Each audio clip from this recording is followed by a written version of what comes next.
వారు కాకుండా వారి తరఫున సమూహాలు ఈ దేశాన్ని కొల్లగొడుతున్నాయి. అది అదాని కావచ్చు, అంబానీ కావచ్చు. నిన్న మొన్న ఇక రాజకీయ నాయకులు అత్యధికంగా అవినీతి ఆరోపణలు ఎదుర్కొంటున్న వాళ్ళందరినీ వారే టార్గెట్ చేసి మాట్లాడతారు. కొంత సమయం తర్వాత వాళ్ళు అందులో చేరి వారి పక్కలనే కూర్చుంటారు, వాళ్ళు పునీతులు అయిపోతున్నారు. సో ఇది సమాజం అంతా కూడా గమనిస్తుంది. ఇప్పుడు అందుకే వారు ఆ విషయాలను ఎక్కువ ప్రస్తావించకుండా ఇతర అంశాల మీద చర్చ చేస్తున్నారు. కాకపోతే మీరు అన్నట్టు డెఫినెట్గా నేను మొదట్లోనే చెప్పిన రాజు నీతిగా ఉంటే సరిపోదు, రాజ్యాన్ని కూడా నిజాయితీగా నీతిగా నడపాలి అనేది నరేంద్ర మోడీ గారిలో అది లోపించింది. అది సమాజం కూడా గమనించాల్సిన అవసరం ఉంది. ప్రశ్న చెప్పండి. ముఖ్యమంత్రి కేసీఆర్ గారు ఏమంటున్నారంటే మీ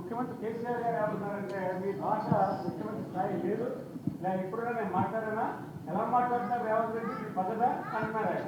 ఈ మధ్యన మన ఏటీ శ్రీనివాస్ గారు మరియు మూర్తి గారు పెద్దలంతా కలిసి మీటింగ్ పెట్టి ఎలక్షన్స్ ఎలాంటి భాష మాట్లాడాలని వాళ్ళు కొన్ని గైడ్లైన్స్ ఇచ్చారు.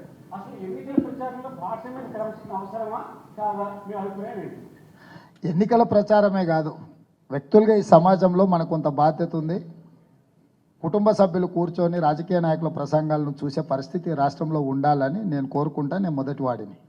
కాకపోతే నాకున్న కంపల్షన్ ఏంటంటే, నా ఎదురుగా ఉండే ఆటగాడు కాలుతో ఆడుతుంటే నేను చేత్తో నాడిన అనుకునే ఆట ఓడిపోతా.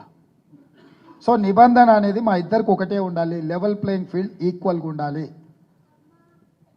వారు నేను ముఖ్యమంత్రి అయిన మొదటి 100 రోజుల్లో ఏ రోజు కూడా పరుష పదజాలం కూడా వాడలేదు. వారు నల్గొండకి వెళ్ళినప్పుడు ప్రతిపక్ష నాయకుడిగా, శాసనసభ్యుడిగా, ముఖ్యమంత్రిగా, కేంద్ర మంత్రిగా, రాష్ట్ర మంత్రిగా, 40 సంవత్సరాల అనుభవం ఉన్నవాడిగా, ఉద్యమకారుడిగా, నాకంటే వయసులో ఎంతో అనుభవం పెద్దవాడిగా ఉన్న చంద్రశేఖరరావు గారు నా పట్ల, ముఖ్యమంత్రి కుర్చీ పట్ల, నా పట్ల మాట్లాడితే ఏం పెద్దగా బాధ లేదు, ఎందుకంటే ఆయనకు వయసు అనుభవం ఉండొచ్చు. ముఖ్యమంత్రి కుర్చీని కూడా వారు ఉద్దేశించి మాట్లాడిన మాటలు మీరు చూడండి. వారు మాట్లాడిన తర్వాత నేను స్పందించకపోతే నేను ఆటోలో నుంచి అవుట్ అయిపోతా. కాబట్టి ఆ గేమ్ రూల్ అనేది ఈ తెలంగాణ రాజకీయాలలో ఇట్లాంటి విధానాలను రూపొందించిన సృష్టికర్త వారే ఆద్యుడు, వారే పితామహుడు.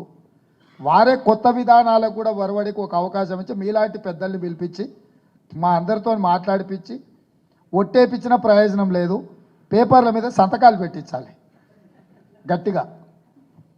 కాబట్టి నేను వారికి మీ ద్వారా సూచన చేస్తున్నా, మీరు ప్రధాన ప్రతిపక్ష నాయకుడు, నేను ఈ రాష్ట్రానికి ముఖ్యమంత్రిని. మన ఇద్దరం ఒక ఒప్పందానికి వస్తాము, పెద్ద మనుషుల ఒప్పందం చేసుకుందాము.